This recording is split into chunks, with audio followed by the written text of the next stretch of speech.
Okay, we are streaming on YouTube. We're recording. So I'll call the November 5th, 2020 Town of Rochester Town Board meeting to order. Would you do the pledge to the flag, and we'll use Kate's background as our flag.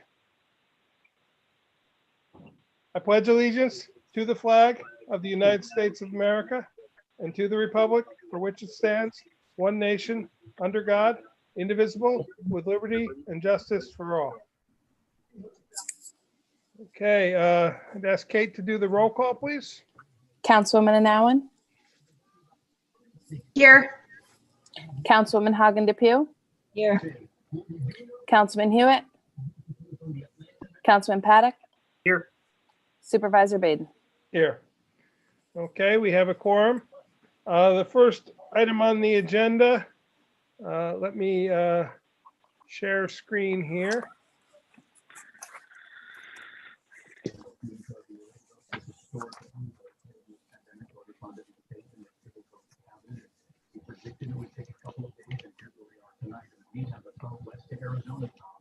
The race is tightening slightly there. Yeah, so this is a state that Joe Biden is on top right now. So the spread, we'll do the math for you, is about 67,000 between Joe Biden and President Trump. Again, Biden is on top, but there are hundreds of thousands of ballots that still have to be counted. We're talking about 450,000 throughout the state. President Trump is convinced once those ballots are counted, he's going to win Arizona. But here's the problem for him.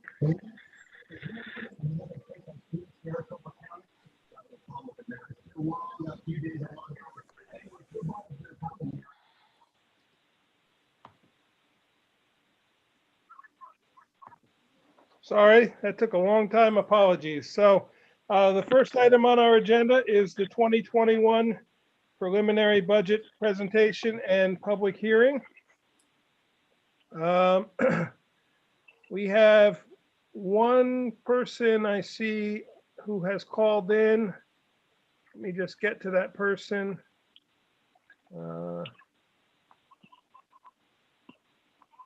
Maybe they clicked off. I guess they've clicked off. There was somebody who had called in, but they appear to not be here anymore, I don't think.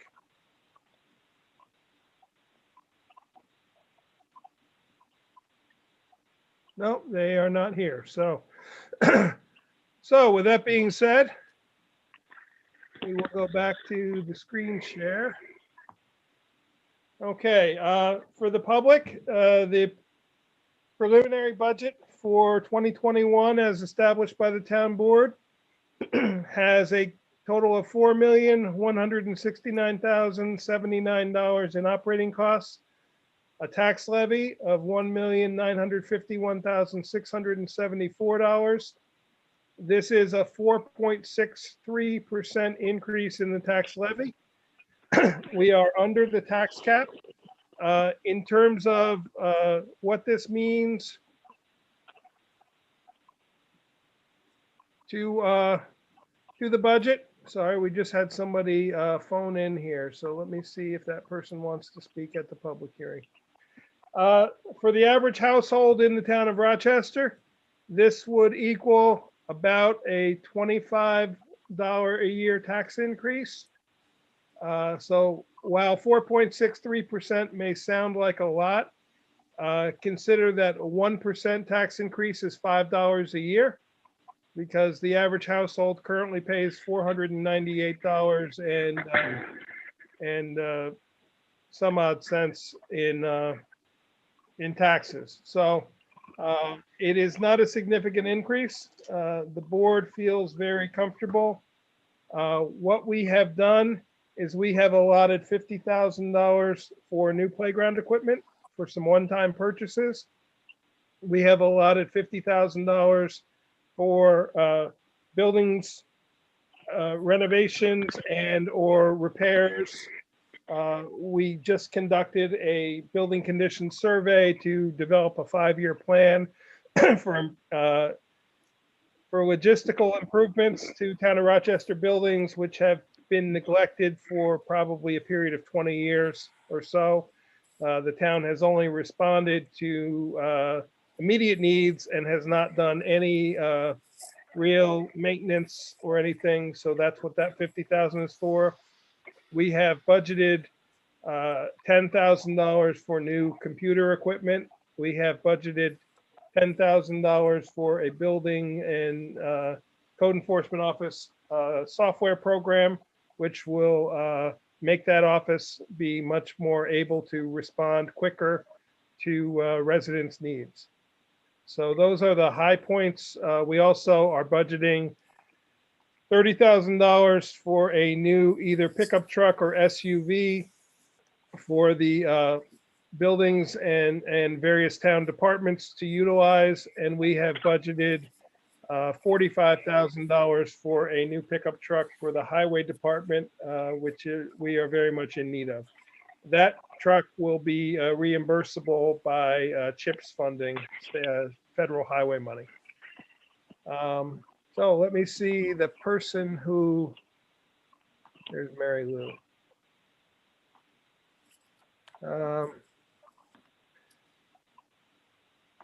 So the person who is called at 914-660, I'm sorry, 466-0345. If you push *6 on your phone, if you would like to speak at the public hearing, you may. Hello? Mike, Yes. it's Mary Lou. Okay. The Zoom address would not launch on my laptop or my phone, so I'm calling in. Okay. You should know that number. I just don't ever recognize it as the number because in the days of cell phones, I just hit dial. So Okay. we do So have it's me. another person calling in here. So the person on 858-366-8537. If you were here to talk for the public hearing, you can unmute yourself by hitting *6 on your phone.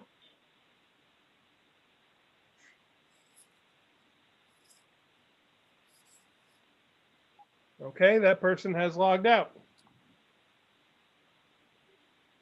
Okay, well, I think we've made our budget presentation. It appears there is no public comment. I would entertain a motion then to close the public hearing. Mike, I just want to read this. It could have Oh, been. I'm sorry. Yes, Kate. Yes, I Yeah. apologize. We did receive one email from a resident. It states, I read in the Bluestone Press, the town is looking for feedback for next year's budget. As an avid user of the rail trail, I would like the town to expand or connect to other rail trails and improve the rail trail. Jeff has done a great job with maintaining it and responds to alerts that trees are down. Thank you. Al Baker of Accord. Thank you, Kate. And That my was the only one. apologies. I forgot we had That's received okay. that comment. So, Mary Lou, we see you now too. So, Yeah, I got in through my browser, just not through the Okay. app. So okay. So with that being said, do I have a motion then to close the budget public hearing? I'll make the motion to close the budget public hearing. Okay, do I have a second? I'll second. Okay. I'll let Kate decide which one of you was first. Roll call vote, please, Kate. Councilman Anawen, Aye. Councilman Hagen DePew, Aye. Councilman Hewitt, Councilman Paddock, Aye. Supervisor Baden. Aye. Okay. Next on the agenda, I have the resolution. Let me share screen again. If the board is prepared, we will adopt the budget. So the recommended resolution is the town of Rochester adopts the 2021 general fund, highway fund, and street lighting fund budgets as presented for the period of January 1, 2020 through December 31, 2021. I'm sorry, that should say January 1, 2021. My bad. And authorizes the town clerk to report a tax levy of $622,747 for general fund, $1,328,927 for highway fund, $2,520 for Accord lighting, $1,680 for Cohonson lighting, and $600 for berm lighting to the Ulster County Department of Finance. Do I have that motion? I'll make the motion. Go ahead, Aaron. Okay, do I have a second? I'll second. Okay. Any discussion by the board? Do you want to make further changes? If not, I feel like we've met on this for a month. I think we've done a good job. I think we've done a respectful job. We've addressed all our needs, and I think it's a balanced budget that will work well for the community. So if there's no other comments or desire to wait, just so the board knows, if we weren't to adopt it tonight, we would have to call a special meeting and adopt it by November 20th. So with that, and I'm not hearing any dissension, so Kate, will you do a roll call vote? Councilwoman Anowen, Aye. Councilman Hagen Depew, Aye. Councilman Hewitt, Councilman Paddock, Aye. Supervisor Baden. Aye. Okay, Kate, I will tomorrow get everything into the final budget format and get it to you then to get to, because I was correct, right? It goes Department of Finance? Yes. Okay. I couldn't remember which, if it went to them or real property, so Well, it goes to both goes technically. to both. Okay. Next on the agenda is public comment report from the town clerk. Is there any for this evening? No, there's not. Okay. Next, attorney for the town report, Mary Lou. Yep, the only thing is that all papers have been submitted by all parties in the Hoots appeal of the ZBA decision. So, the last thing being submitted by, the Hoots attorney last night. So now we wait. Okay. And And we also wait on the default judgment for that labor contract we had. okay. And do you want to take a second, Mary Lou? I did include to all the board members that correspondence we received about that well. Do you want to? Oh, sure. So, there's been a request, I believe it's an old subdivision where 4 different lots on that subdivision share a well. Someone just inherited the lot that we believe is vacant and has the well on it. And their attorney's written to Mike to ask that the town basically take that over, that we talked to them about getting the conveyance of the lot into our name. We don't have water districts. I just think it would be a very bad idea. There are times if there's an actual like private water district and no one can take care of it, that the town might have to, but this is a shared well. I don't think it would qualify under that. So I would recommend that the supervisor write to the attorney and say that we don't have the personnel to do that. We don't have water departments or anything like that. So we will decline. Okay, so I will take Mary Lou's advisement and reach back out to that attorney and let them know that information. Mike, I have a question for Mary Lou. Sure. Mary Lou, where do we stand on that decision with the DEC and the dumping?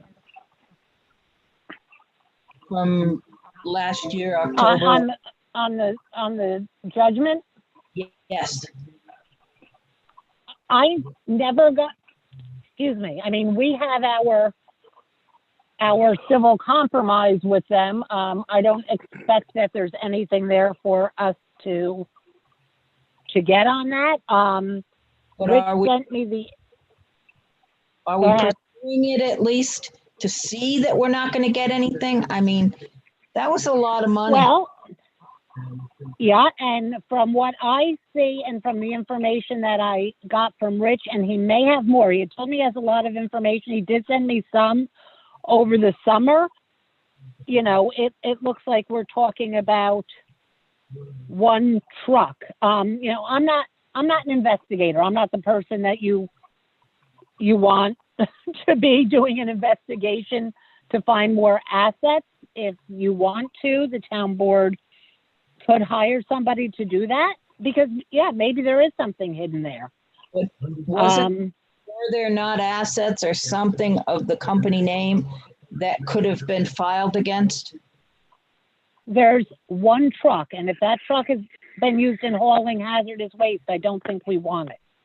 Well, I'm not saying that. You're telling me that the Right. only That's valuable. all I know of, B. And that's, you know, I believe Rich Miller suspects there may be more, so maybe you want him to investigate more. That's a, But I'm not really the person to do that. That's not my forte. get- And maybe Rich is the person, or maybe we want to hire somebody from outside to at least take a preliminary look and see if they can find anything. well, I don't know. That's not my purview either, but Let me speak Right. with Well, that's Rich. something for the board to discuss. yeah. Let me speak with Rich and I'll come back to at our workshop meeting. I'll come back with some answers and we can Mhm. decide where to go from there. It was my understanding too that the only asset still in that company name was one vehicle. And as Mary Lou said, I don't know that we want to acquire a vehicle that's been hauling hazardous waste. I don't either. Get rid of it may Potentially. cost us more money than, Possibly. I don't want to say it has been yeah. We don't calling know. that, We but don't that's know. kind of Yeah. the whole basis of everything. So I wouldn't want to take that risk. And I have no further information from the DEC be on their end of the, When did we find out about this single truck? Because I'm just curious for the, I think we knew about this back in March. Yeah, we've known about that since we got the civil compromise in March. okay, because I was still under the impression that there was a monetary situation open yet. Well, I certainly don't know of it. Yeah, the I would information love I it was if given, there is. the information I was given was that the company had been dissolved and the only asset still in the company name was the one vehicle. And this came from whom? This information? I got that information from filings that I found online and from Rich as well Yeah, Oh, all right. about the truck. yes, that's where the information came About the from. truck. So I'll follow up with him and find out if there's any new information. We just haven't Yeah, and heard. then you guys can, you know, decide whether you want to hire somebody. Maybe they have hidden assets. I don't know. It seemed like they had something when the gentleman was in court that evening.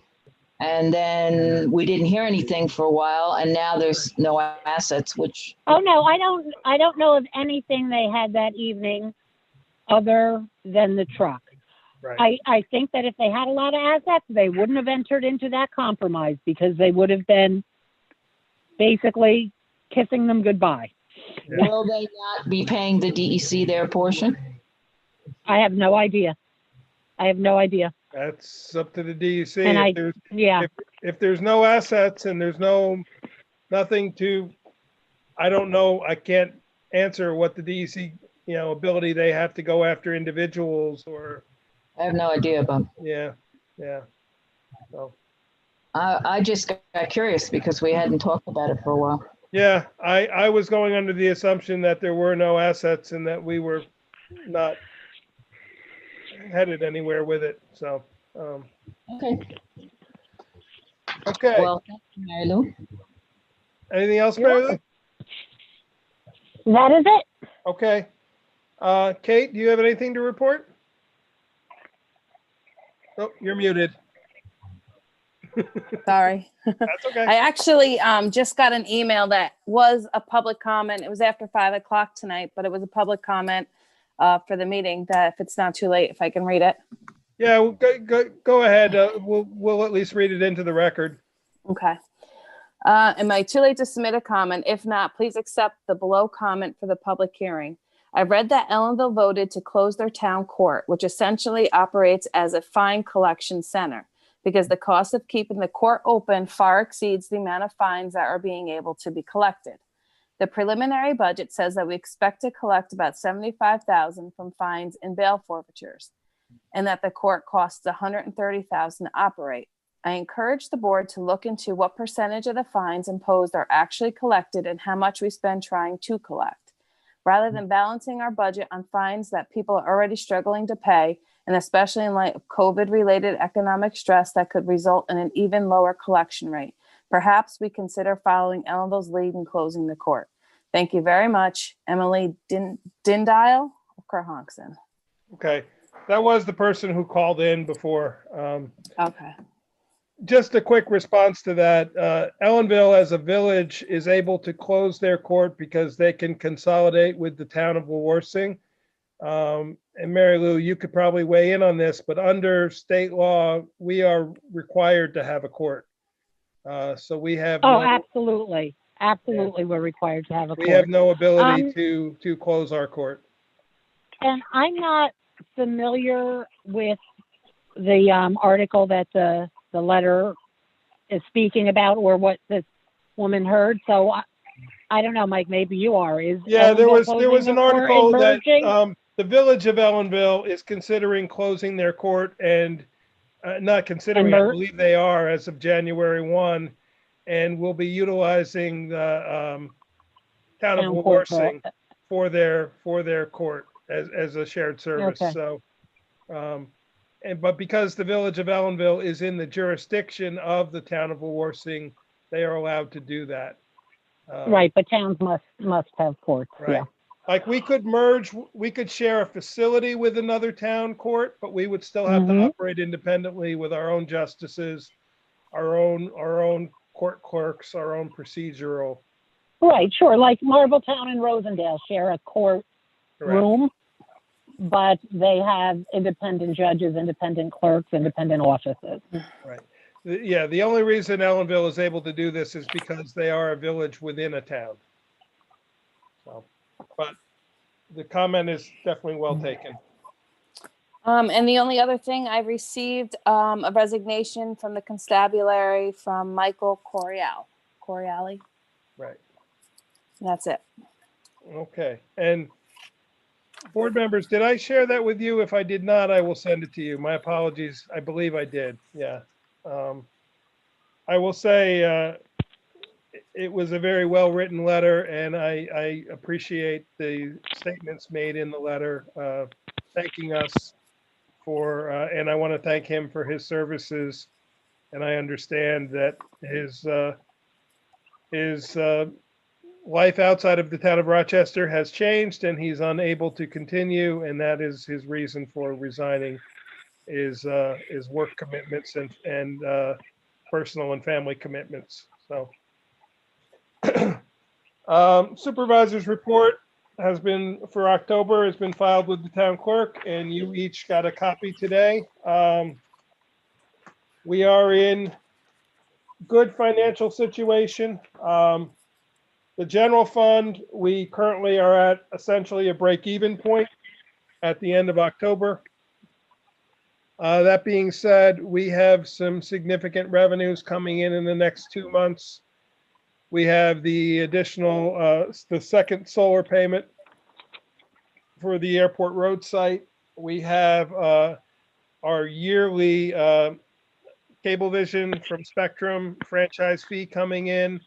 We have another payment of mortgage tax coming in. We have another payment of sales tax coming in. So we will be under budget. I am predicting with no issues by the end of December. We earmarked 75,000 of fund balance toward this year's budget. I don't anticipate we are going to need that.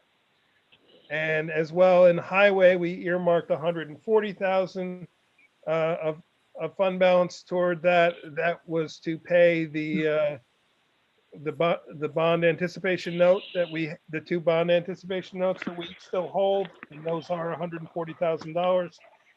I think we will not be utilizing all 140, and we may not even need to utilize any of it. So Jeff, thank you for the great job you have done holding your costs down.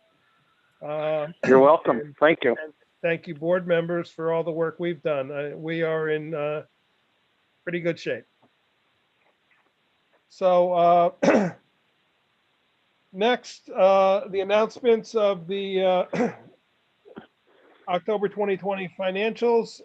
The receipts received from the town clerk's office for the month of October, $41,683.95. Expenditures, abstract 10, general fund was $52,481.33. Highway fund, $54,481.80. Street lighting fund, $710.56. The reason that is a little higher than usual is that was 2 months payment to Nexamp, because we're just starting to cycle into the Nexamp payments.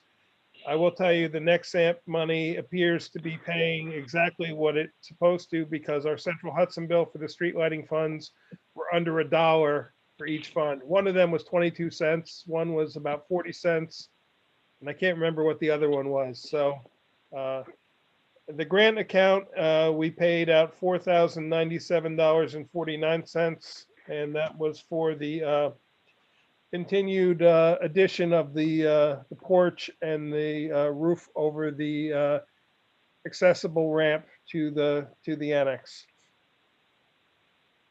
Supervisors update and correspondence. Oh, let me also give the reports from the building department. The building department took in October 2020.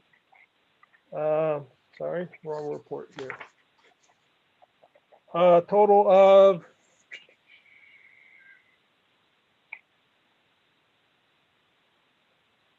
$19,076.07. That was $15,566.07 worth of permit fees, and inspection fees, $3,510. That again is 20,000 in 1 month.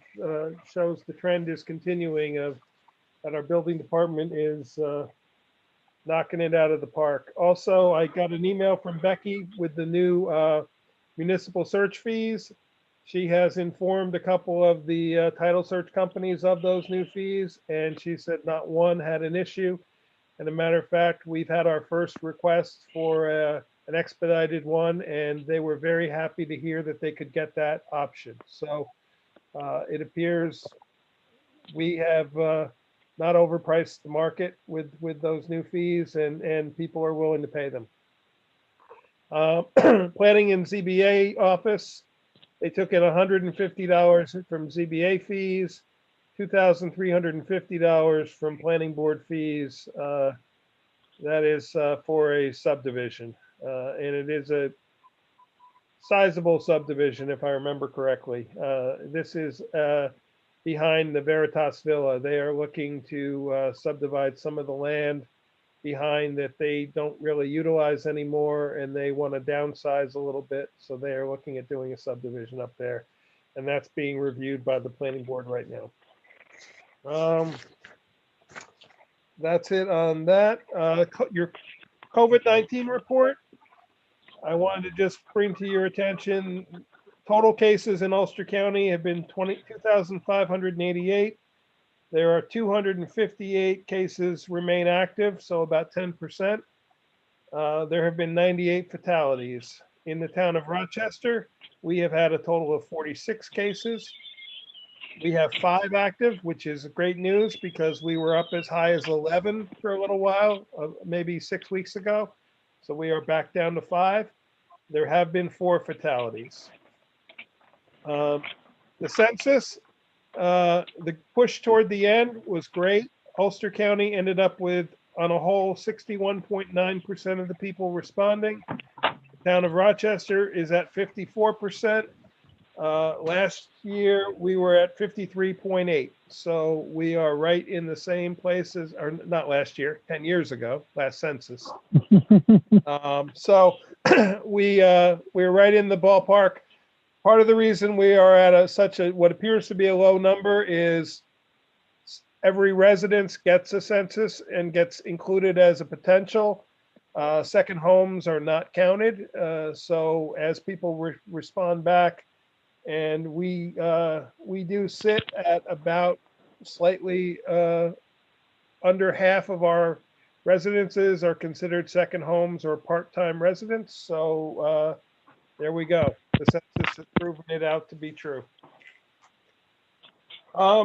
Ulster County budget, the 2021 budget, it's available on the county website. They are holding public hearings by Zoom meeting November 9th, 10th, and 12th. I believe beginning at 6:30, but that information is on the county website. IT upgrade progress. I want to let you know that, excuse me, on October 30th, last Friday, the Fish employee came in and he has installed networking equipment here in Town Hall. We were scheduled to go over to the community center and start it over there, but there was a heat issue over there that was being dealt with at the same time. So we would have had to have worked in the same room, and it would not work. And the heat issue was more important, getting that resolved. So he is coming back when the server equipment comes in. We are still waiting on one piece of the server equipment to arrive from the order. As soon as we get that, they will come and install that, and we will continue working on the transition. So it's working well. Just wanted to update you on the progress. Building condition survey. I met with Tim Moot and two of CPL's engineers, and we spent the day, the better part of a day, going to all the town buildings.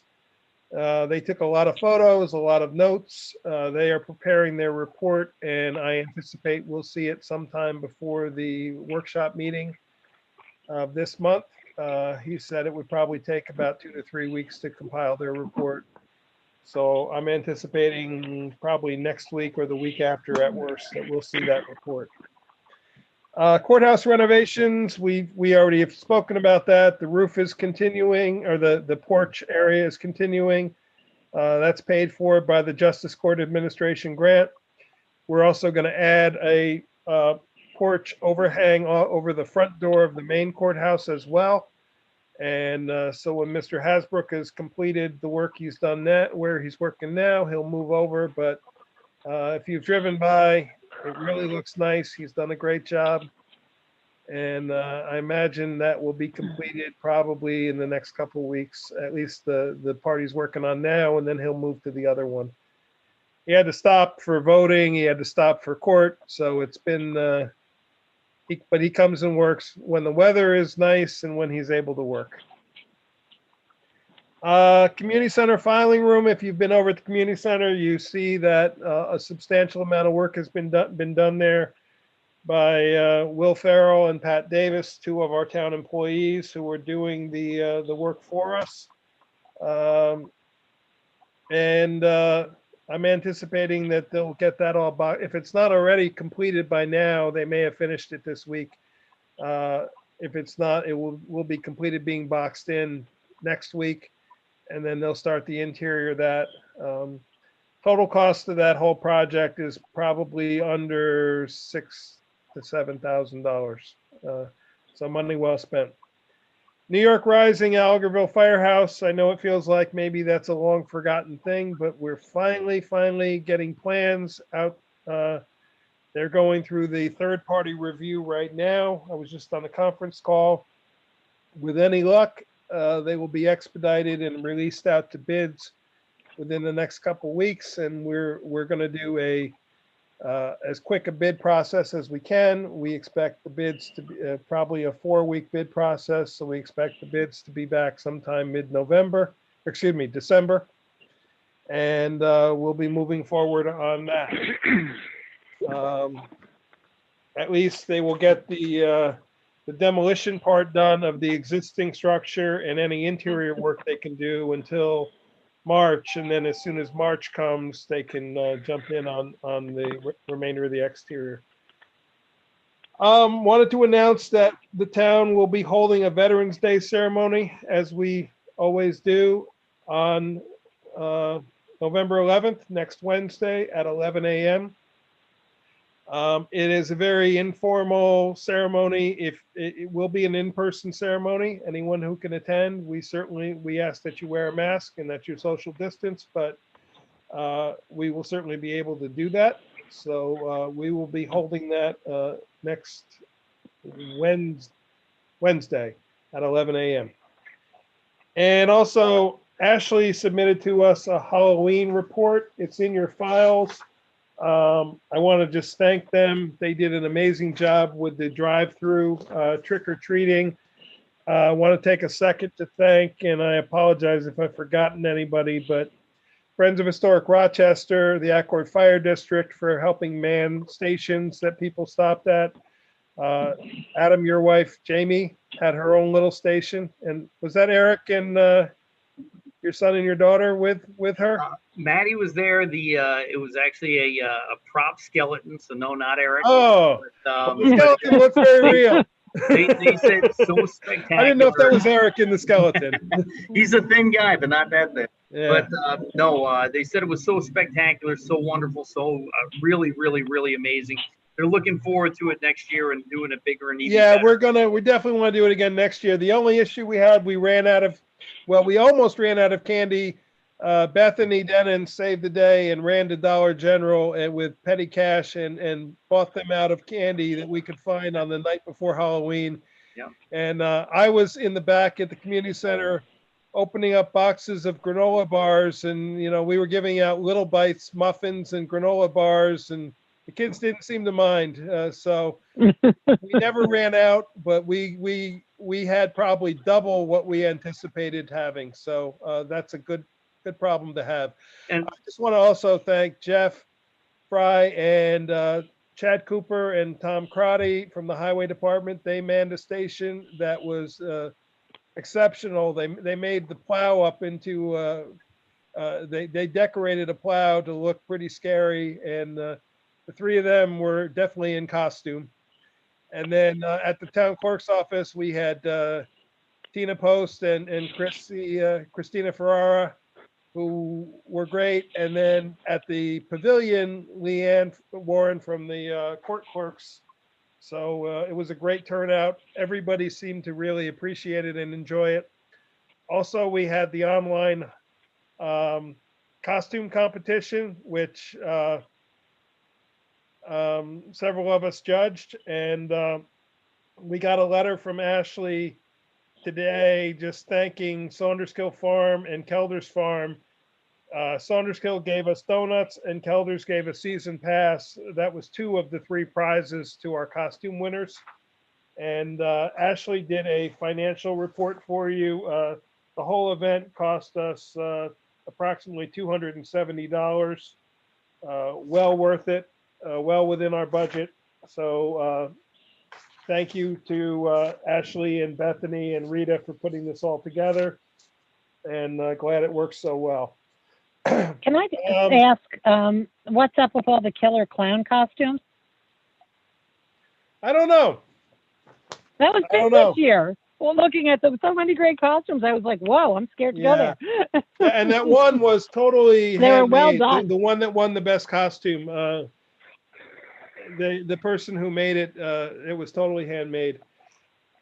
Just all the costumes were great. That was fun. We received from CP Mail their annual monitoring and maintenance report of our landfill. This is a report that they undertake every year on our behalf that we submit to the DEC. I received their report, and it's quite lengthy, quite thick. A copy has been submitted to the DEC, and the nearest neighbor there to the transfer station also gets a copy because their water supply is right on the edge of our transfer station. Sadly, we we received a letter from the Hudson River Valley Greenway, our grant application to them for the park at the behind the solar panels for the signage and the kiosk was not funded. They said it was extremely competitive, and they thought our project was very interesting and thought it was still in the preliminary planning stages. So they did not select us, but they encourage us to reapply next year when we have a little more finalized plans. And I will say this often happens in grants. In your first attempt, you don't get funding. In second year or third year, you might get funding. So we will continue with that. Also is a copy of the letter from the attorney that Mary Lou spoke about with the well. There is a letter from the Accord Fire District speaking about the increased amount of Airbnbs being prevalent in the town of Rochester. They are particularly concerned about wood stoves and fireplaces, that many people who stay in these are not familiar with how to utilize them.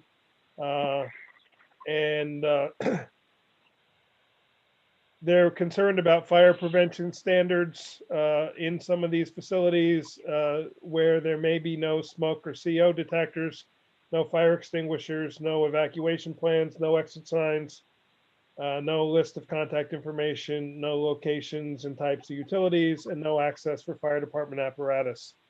They are asking that we have standards to assist them in this in their endeavor.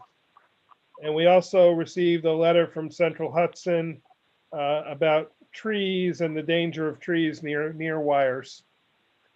We also, from the County of Ulster, received our annual letter that we get from them about home heating emergencies. I think the new board members maybe not know this. If somebody calls 911 because they run out of fuel, the sheriff's office is then notified, and it is referred to a heating company that has a contract to supply fuel on behalf of the county. But if they do not respond, the phone call is then directed to me as the town supervisor. And there have been many occurrences over the last 3 years where I've gone out with 5 gallons of kerosene and put it in somebody's furnace. Including the very day that I was inaugurated back in 2018, sorry. New Year's Day, I got a call from the sheriffs, and about an hour after I was sworn in, I was on my way to somebody's house to put 5 gallons of fuel in their tank. So, and also the last thing we received is the profit and loss statement for the year 2019 from the Kerhonkson Accord First Aid Squad. They provide that to us every year to let us know how they're doing. It's just a verification that the money we provide them every year is being utilized. They are doing a pretty amazing job for an all-volunteer rescue squad. I want to thank them because it looks like they not only breaking even, they are actually able to put a little bit of money away for future equipment. So great for them. Okay, any department updates? Anybody else? Aaron, you have anything on the transfer station? I have nothing of note for the board. Okay. Adam, anything from you? No, just that we're working hard on the compiling the senior database to gain volunteers. We started preliminarily looking at playground equipment, which is really exciting and a lot of fun, and we're really excited about what Thanksgiving is going to hold for the rec department. But outside of that, back to you. Yeah, and actually, I'm glad you said that. It's a great segue. The Friday before Thanksgiving, on the 20th of November, we are doing a takeout drive-through Thanksgiving dinner. So the Thanksgiving dinner that we normally hold in person every year, we're doing it the Friday before. Thanksgiving and much like we did the corned beef on St. Patrick's Day in July. So we will be doing that for our normal Thanksgiving dinner. So please spread the word and let people know. Ashley's publicizing it, and if it goes as well as the Halloween event, we're going to be in great shape. B, anything for you?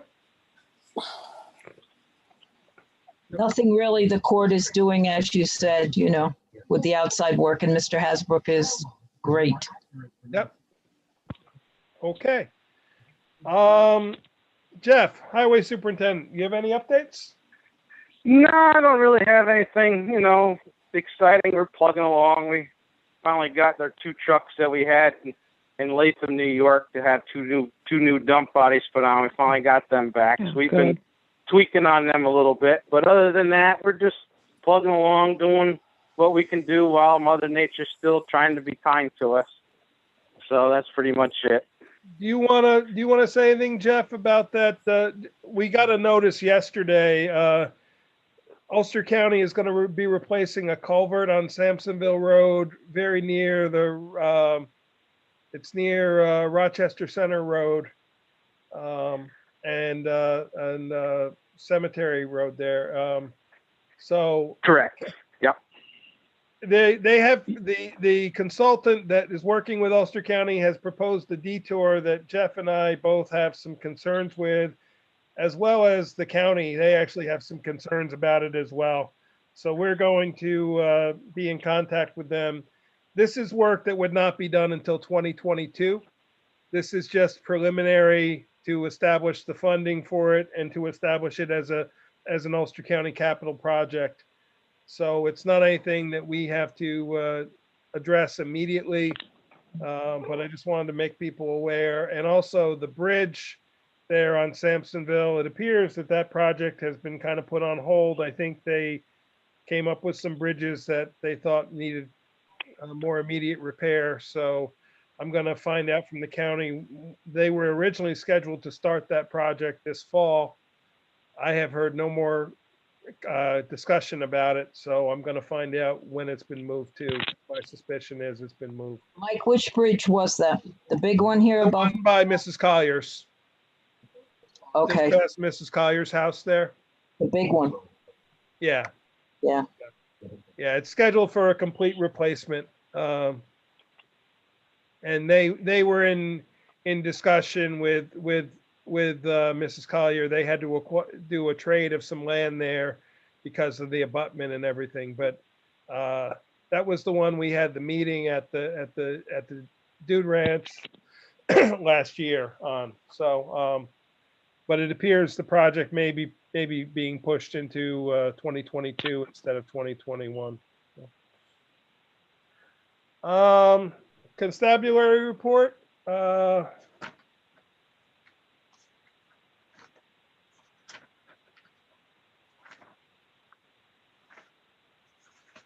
Sorry, I managed to bury it here.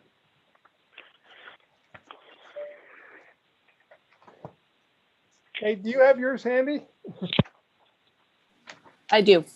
Thank you, because I can't seem to find really good with it. So court is partially open. The constabulary answered 21 direct calls for service and other duties in October of 2020.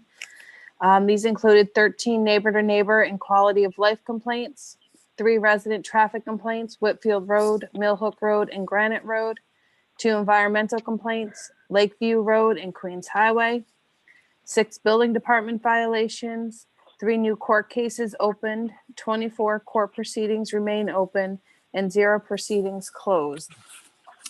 Interesting occurrences during this month, we're still experiencing high numbers of complaints regarding trespasses on residents' properties. We still receive many new as well as ongoing complaints regarding garbage being dumped on their properties and on local roads. This has increased dramatically this month. Neighbor-to-neighbor complaints have increased this month, with all of them being diffused successfully and without further incident. Of note were several calls from concerned neighbors regarding an elderly man wandering on the road into oncoming traffic. Traffic patrols along Route 4455 in the town adjacent to Minnewaska Park are ongoing as we have when we have personnel available. During the busiest weekends, we worked cooperatively with the New York State Police, Ulster County Sheriff's Department to manage the incredible volume of traffic. During the times this month we were out, traffic flow was kept moving and the road remained usable without significant delays. This month there were several motor vehicle accidents with injuries within the park. One included a large commercial van. And as usual, we assisted many disabled and lost motorists. Many stopped at various dangerous roadside locations, all left quickly and safely without injury or incident. Traffic volume was way up. Leaf peeper season is coming to a close. Due to COVID-19 pandemic, we continue to have limited direct contact with complainants with a proportional increase in the direct phone calls. Okay. I just want to add to that.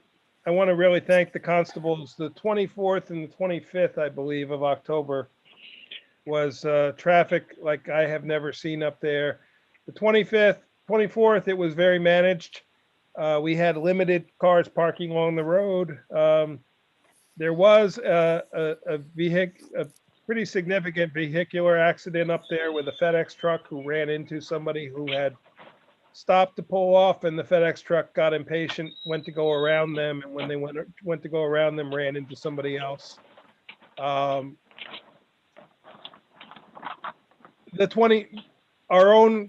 of our own constabulary cars, which was parked on the side of the road, was run into that same day, caused enough damage that it was not usable on the 25th. On the 25th, we had no coverage up, and I will say on the 24th, there was coverage up there by not only the two town of Rochester constable cars, there were 3 state trooper cars up there as well, and it worked very smoothly. Traffic was kept moving even though the volume was very, very, very heavy. 25th, we were unable to cover because of our vehicular accident the day before, and I did not personally witness it, but I was told by the Parks Department staff that they counted 600 cars parked on the side of 4455. As you can imagine, Facebook blew up. There were state troopers were up there, but once it got started, it was out of control and unable to be managed.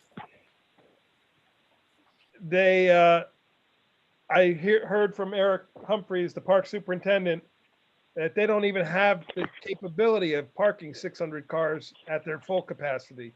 So they were well in excess of double their capacity that day. Last weekend was like a night and day difference. Last weekend, there was almost nobody up there. The parking lots were kept orderly. We did have the constables up there both days, Saturday and Sunday. In talking with Eric Humphreys and with Rich Miller, I believe we probably are going to now be ending our patrols up there. They feel like it is getting back to a more manageable situation. I'm going to speak with both of them tomorrow to confirm whether we should do it this weekend or not. Last Saturday was a very nice day. Sunday was a bit of a washout. And most of the leaves have dropped. So we're going to monitor it and kind of take it week to week, but I believe we probably will be ending those patrols. I want to say a big thank you to the constables, to the Parks Department for all that they have done up there. I truly believe if they were not there, we would have had some serious injuries of people or vehicle or property. And I think we made a big difference up there. So I want to say thank you to everybody who's been involved with that. Moving on to resolutions. Actions on the minutes. So I'm asking the town board to accept the minutes of the August 27th, 2020. I'm sorry, let me put the resolutions up on the screen so people can see them.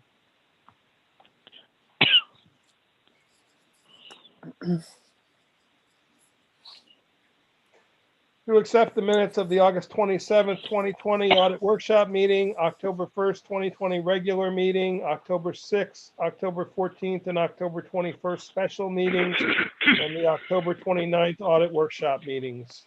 Do I have that motion? I'll make that motion. Do I have a second? I'll second it. Okay, any questions, discussion, additions? I think Kate, there were a couple chain corrections and I believe Kate got them and resubmitted to everybody. So roll call vote, please, Kate. Councilwoman Anowen, Aye. Councilwoman Hagen Depew, Aye. Councilman Paddock. Aye. I forgot about Councilman Hewitt, who is not present. Supervisor Baden. Aye. Next, acceptance of cash donations. The town board authorizes the town supervisor to accept donations of $200 from the Rochester seniors and $500 from the Rochester Residents Association to assist in funding the 2020 Town of Rochester Thanksgiving Community Luncheon. Do I have that motion? I'll make the motion. Second? I'll second. Just a quick thank you to both groups. They have been longtime supporters of this event. And we really appreciate the Residents Association and the seniors donation toward this. It really helps us to be able to put on such a great event. Roll call vote, please, Kate. Councilwoman Anowen, Aye. Councilwoman Hagen Depew, Aye. Councilman Hewitt, Councilman Paddock. Aye. Supervisor Baden. Aye. Next, this is installation of a street light. Let me scroll up here. Upon recommendation of the highway superintendent, the town board designates Old Mine Road between Academy Street and the Rochester-Wawarsing boundary a dangerous portion of highway pursuant to New York State Highway Law, Article 11, Section 327. This is proposed to be corrected with the installation of an LED street light on a 6-foot arm by Central Hudson on CHG&E pole 100846. With the adoption of resolution, the town board authorizes the town supervisor to contract with Central Hudson Gas and Electric Corporation for the installation and maintenance of such. Somebody want to make that motion and we'll second it and then I can explain. I'll make the Go ahead, Bee, I'll make the motion. and I'll second. Okay. You received a letter from Jeff, and Jeff, if you want to weigh in on this, let me let you just weigh in on why we're doing this. Okay, yeah, basically that particular area, from what I understand and from what I remember, used to have a light there. And what had happened was I believe that where that particular pole that I had mentioned and the one that Mike had mentioned, there's a house right there. And that house there, I believe the light that was there used to be maintained or paid for from the homeowner that was there. And when he moved, he apparently must have taken the light with him, because the neighbors that lived there in that area had gotten themselves accustomed to having a light there. They felt it was safe, much safer with the light there. And now that the light is gone, and it has been gone for some time, it's taken these individuals a while. I know Mike had talked to one of the same people that I had talked to about it, and they just feel that they would like to have a light back in that general area, which of course this time would be put up by Central Hudson. And but that's basically the same section that used to have a light from what I can remember. So that was basically there's 3 or 4 of them up there that have really kind of stressed about it for one reason or another, that's what they feel they'd like to have put back up there as a light. And I asked Mary Lou to investigate how we could do this, because I'll be honest, it was a new thing for me. This would not be part of a street lighting district. This would be a standalone light, which is why we were doing it under this section 327, which is a section of highway law where the highway superintendent can declare it a dangerous area without lighting. And then the town board can contract for a light to be installed. So I've sent you guys the letter from Jeff requesting this, declaring it a dangerous area. What the next step is we have to have a proposal. The proposal is that we will request Central Hudson to install this light. I have a a template contract from Central Hudson. Although I will have to get them to amend one section of it because they mentioned the Cohasson Lighting District. This will not be in the Cohasson Lighting District. This will be a standalone street light. And once we do that, I'll send the request to them to install the light. Are there any other questions or thoughts? Anybody have any input? Okay. If not, Kate, we'll do a roll call vote. Councilwoman Anowen, Aye. Councilwoman Hagen DePew, Aye. Councilman Hewitt, Councilman Paddock, Aye. Supervisor Baden. Aye.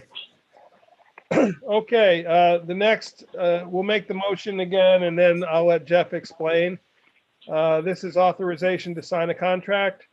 Upon recommendation of the highway superintendent and town supervisor, the town board authorizes the town supervisor to sign a contract between CT Mail Associates Engineering, Surveying, Architecture, Landscape Architecture, and Geology, DPC, 50 Century Hill Drive, Latham, New York, 12110, and the town of Rochester for engineering services to prepare and submit funding application to Ulster County for federal transportation funding to be made available by Ulster County Transportation Council to facilitate the design and replacement of the Boyce Mill Bridge, a town-maintained bridge located in the town of Rochester. The cost for such services shall be a lump sum in the amount of $3,100, including any direct reimbursable expenses. Do I have that motion? I'll make the motion. Do I have a second? I'll second. Okay.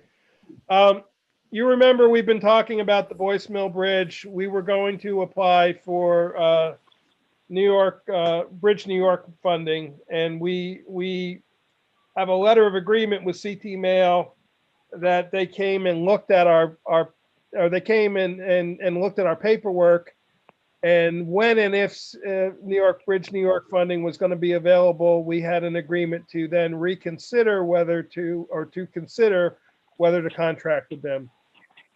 We don't know if Bridge New York funding is going to come available this year. It may not. Ulster County will be putting out a call for projects sometime within the next 30 days, it's expected. This is also federal money that Ulster County has and administers. The difference is the Bridge New York is funded 90% by the Bridge New York and 10% by the town. This is funded 80% by the Ulster County funding and 20% by the town. The pro of this though is we're up against a lot less applications. Bridge New York, we applied 2 years ago. We were not funded.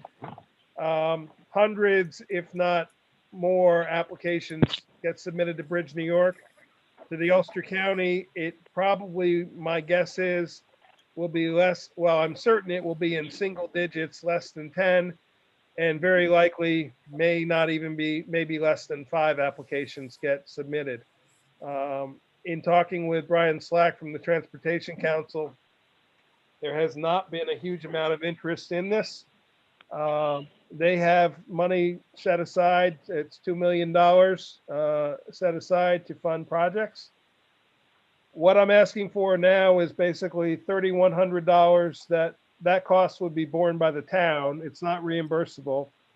And we would sign a contract with CT Mail that when Ulster County submits the bid, the request for proposals, then we would contract, or then they would submit this proposal for us.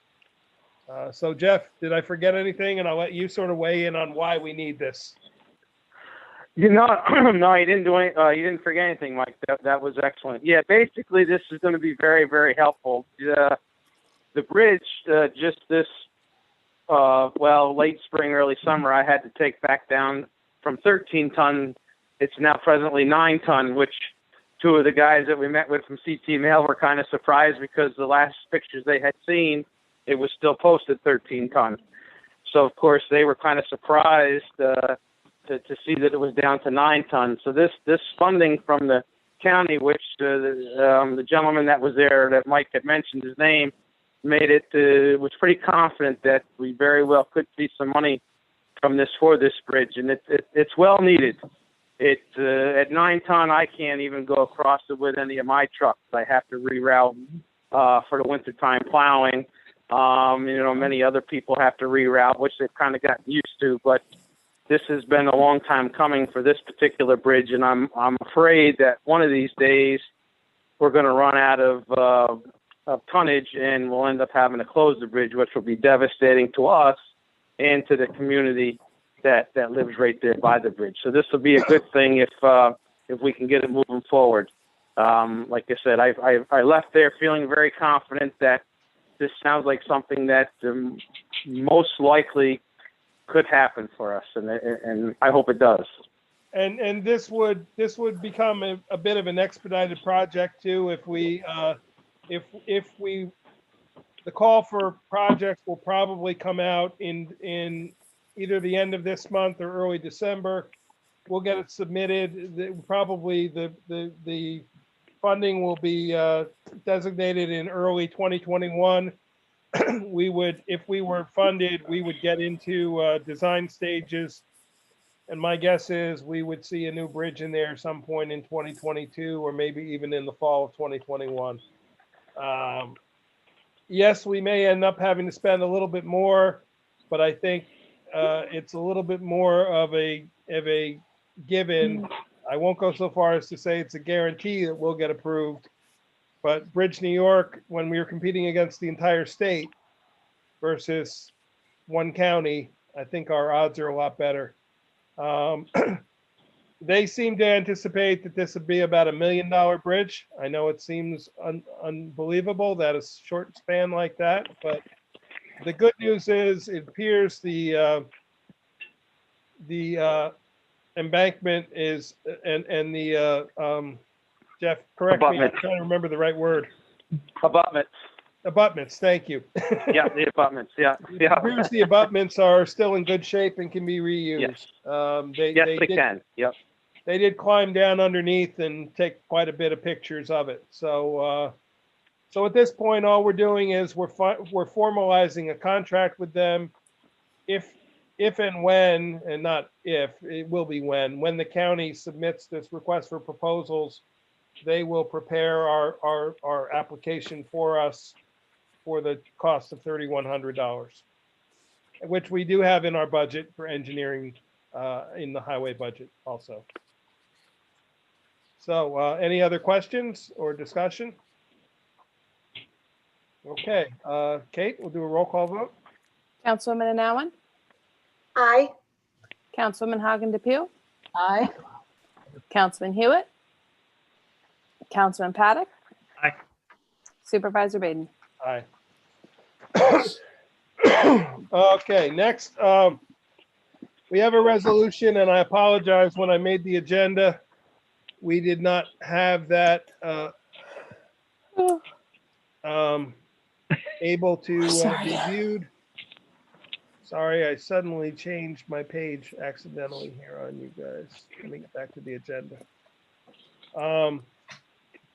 So I emailed you this resolution. It's kind of lengthy, so I'm not going to read the whole thing, but basically, we discovered that the retirement for elected and appointed officials for 3 of our elected officials was not properly documented with the New York State retirement system.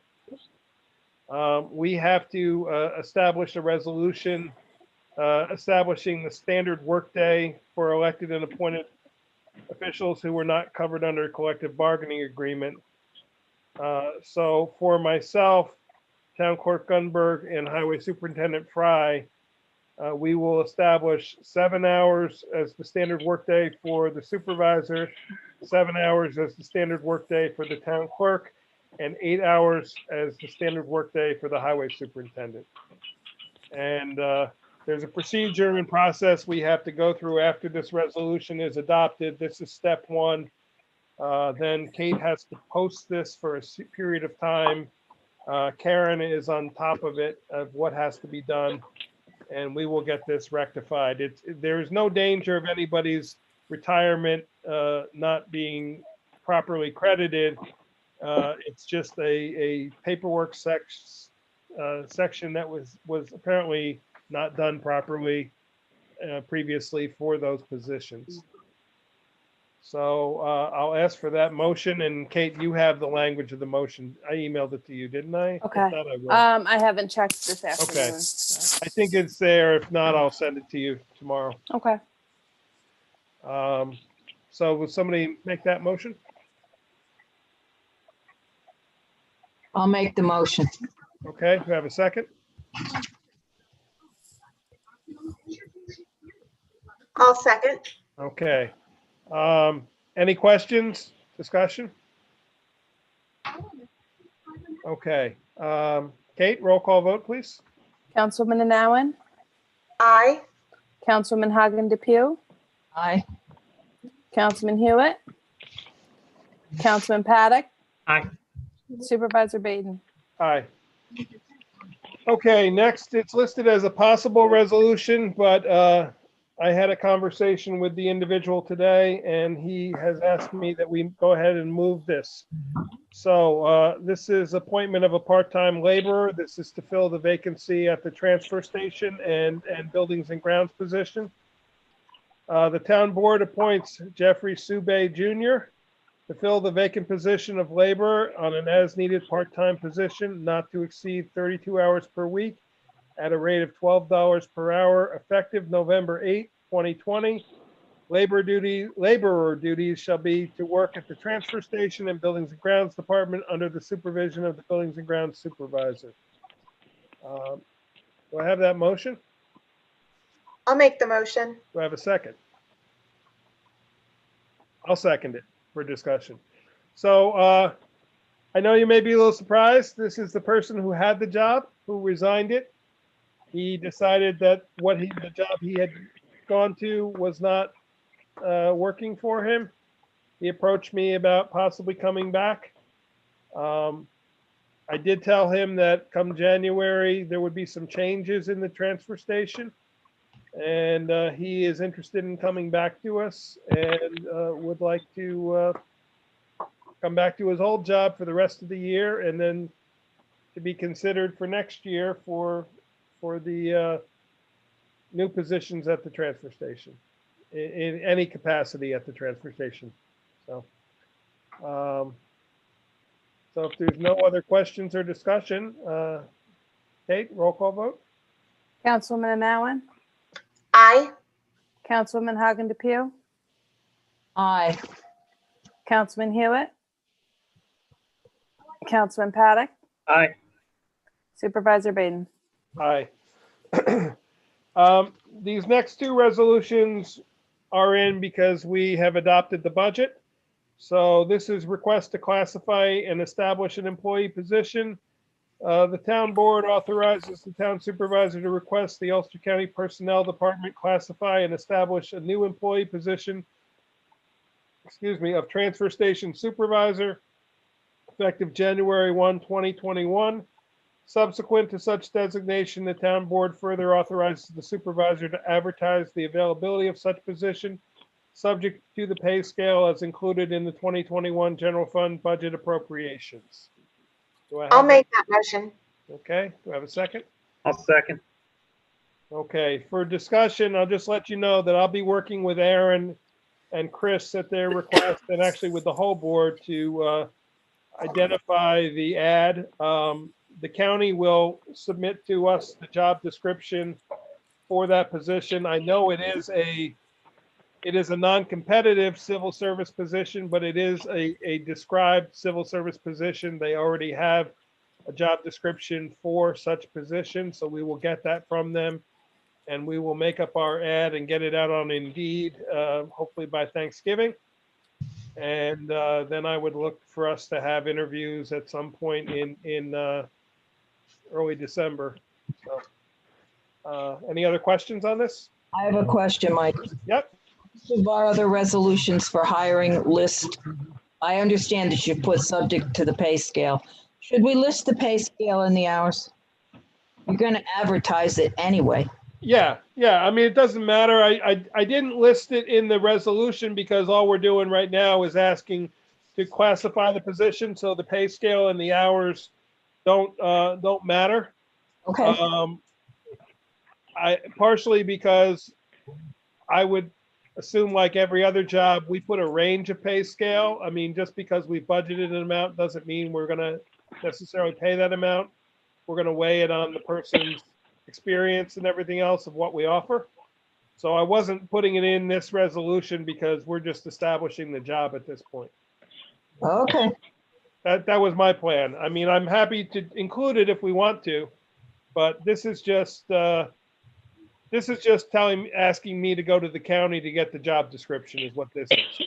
And then the second part is creating the advertisement, but it's the board's call. If you want me to, I'll include it.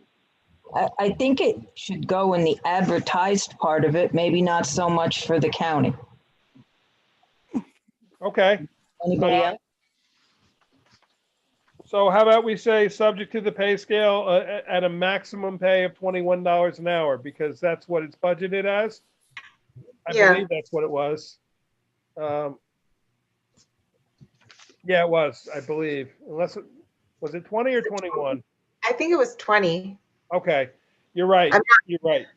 You're correct, Aaron. So at a maximum pay of $20 an hour. I like that because then we can do a range in the ad. Yep.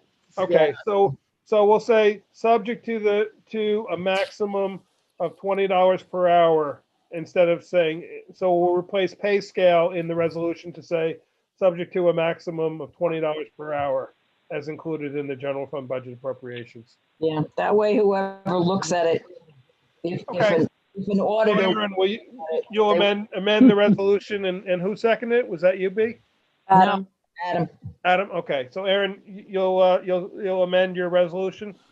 Yes. So, yeah. And Adam, you're okay with that amendment? I am. Okay. Any other questions?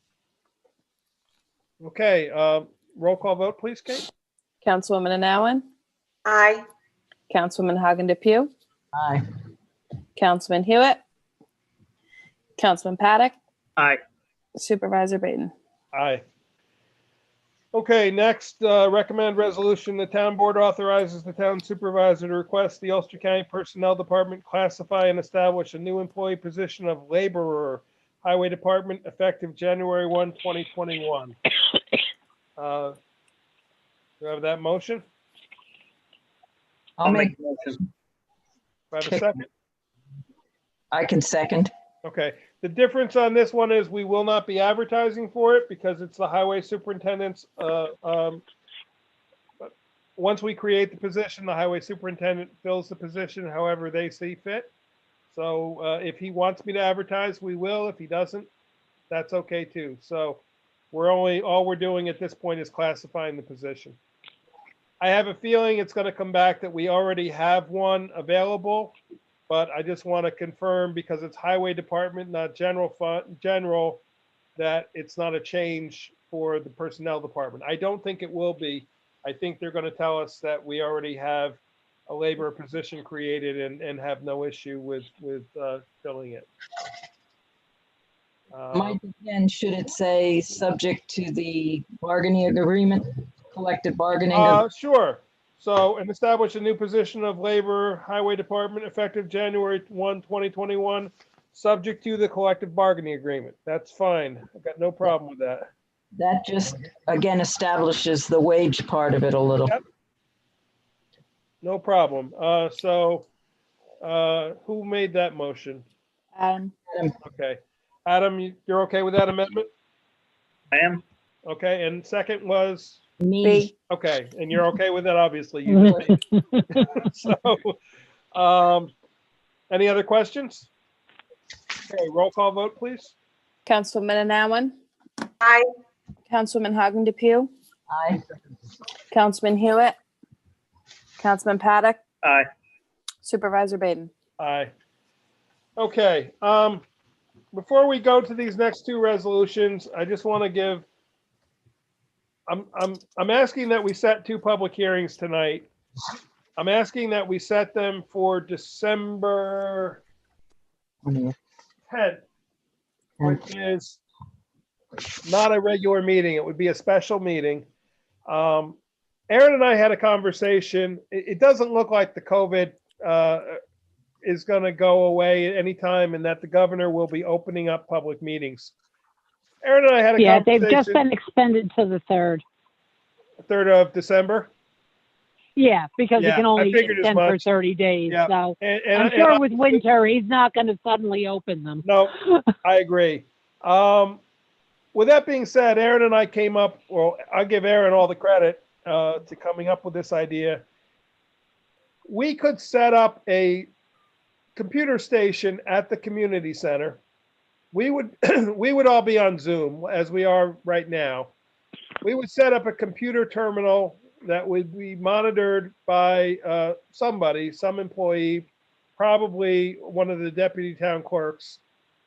People could come there, they could sit in the seat, they could see us, we could see them, they could make their comments.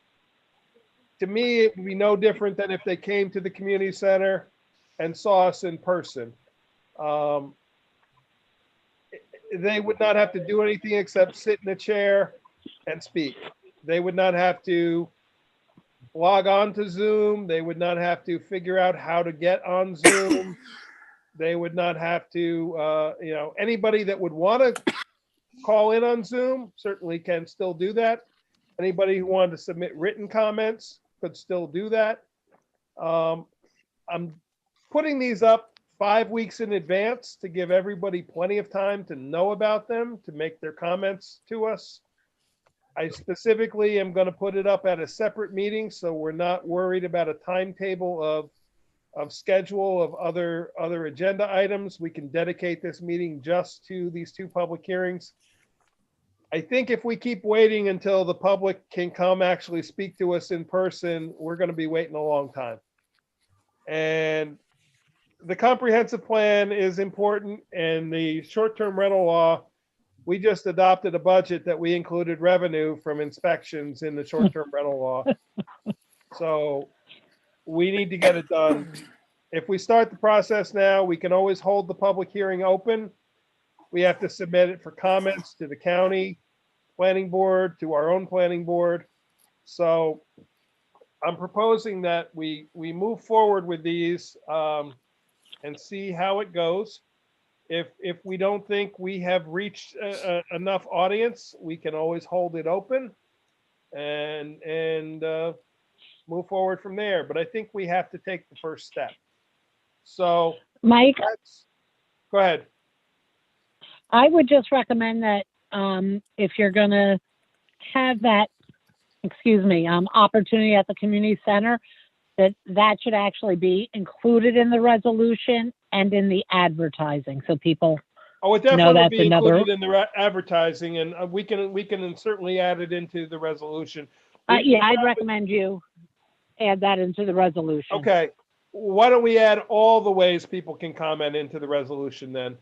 Right. So what I'll do then is I'll read through the resolution, and when we get to the appropriate point, I'll add that section into it. So the first resolution is setting a public hearing for amendment to the town comprehensive plan.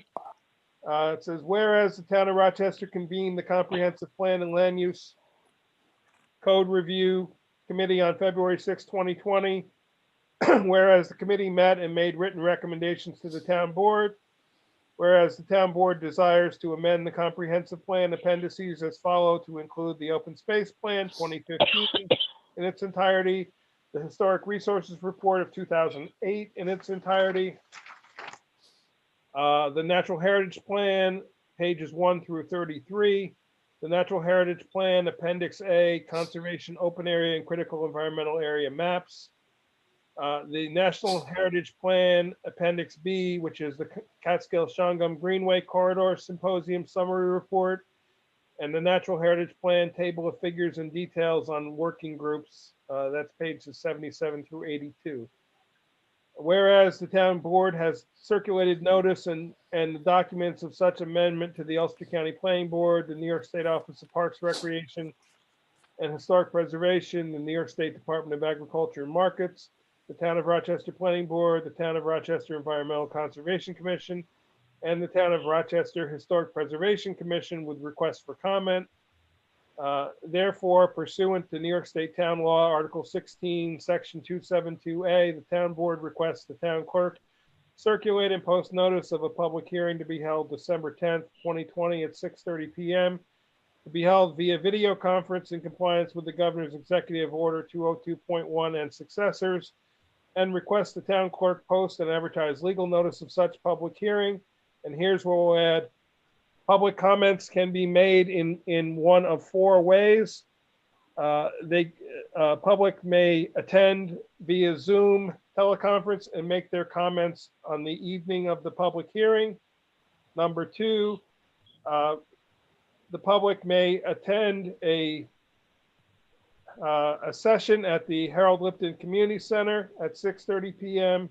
December 10th, 2020, where they will be given the opportunity to be on a video conference Zoom with the town board. Number three is in written comments mailed to the town clerk prior to December 10th, 2020. And the fourth would be by email comments submitted to the town clerk prior to December 10th, 2020. Did I forget anything? Are you okay with that, Mary? I don't think so. I am. Okay. I am. So I'll make that motion. Do I have a second for discussion? I'll second. Okay. Thoughts? My thought is you're still not providing the public comment, because you're putting them in a situation where, yeah, they can see us, but they're not talking to us. And there's a difference in the atmosphere surrounding and how something comes to us. And I think this still needs to go on hold. Why the push? Why the push? I get the rental part. I get the next resolution. That's fine.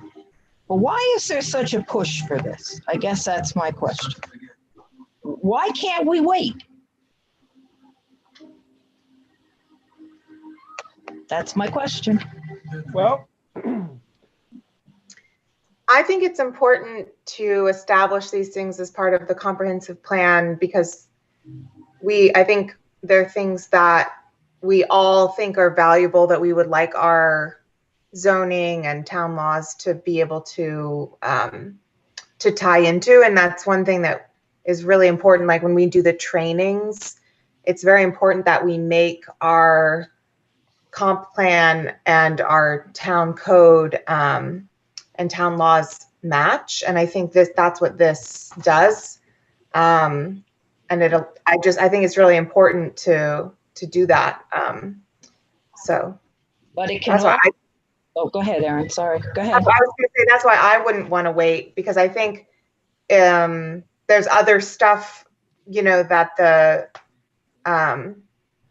that we'd like to do that this would help. And if we get the conversation started, that's, I think, going to be really important for things moving forward.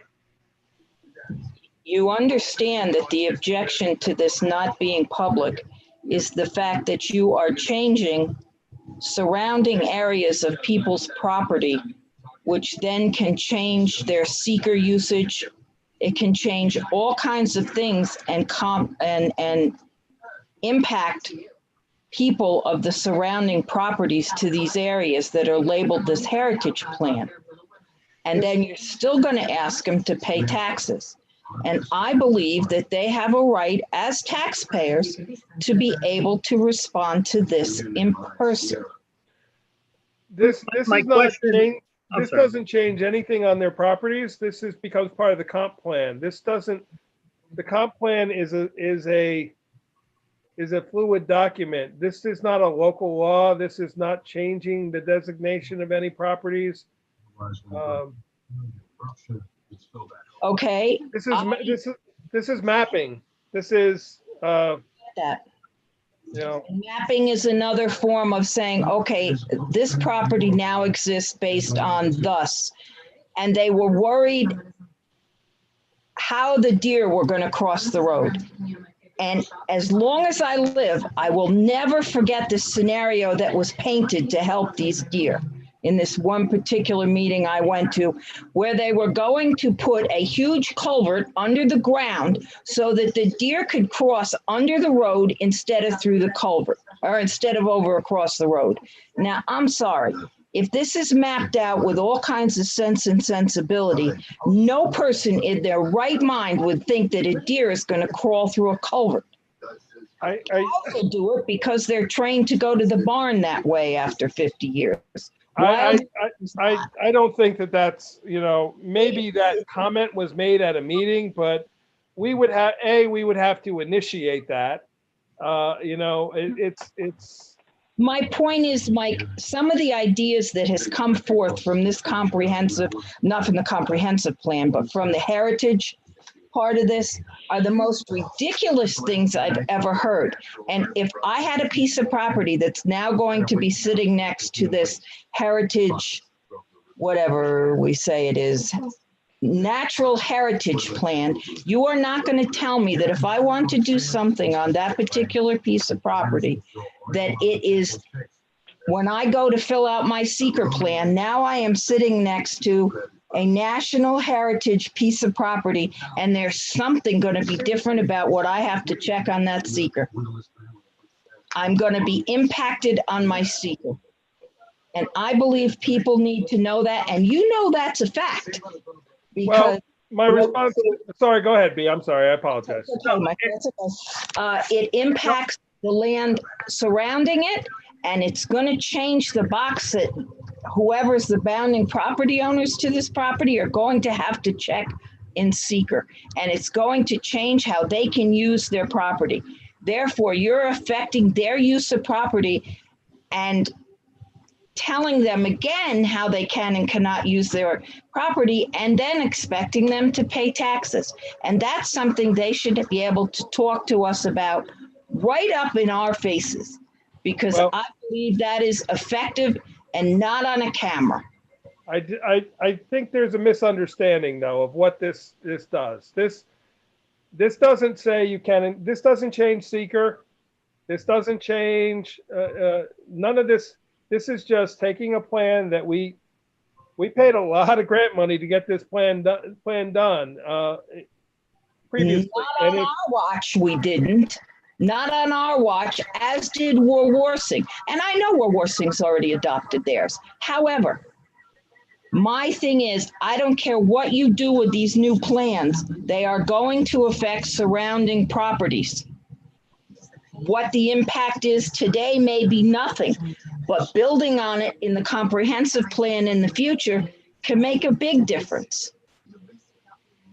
And I'm sorry, but I think taxpayers have a right to have their say to us in person. And I've stuck to that. And Well, I know for a fact that you've received phone calls on this and answered questions about this. Yeah, I have. Not about this. I answered questions about the natural, the critical environmental area, which I agree we're not going to do right now. I'm not asking to do the critical environmental area. What I'm doing is asking these documents that the town has already adopted.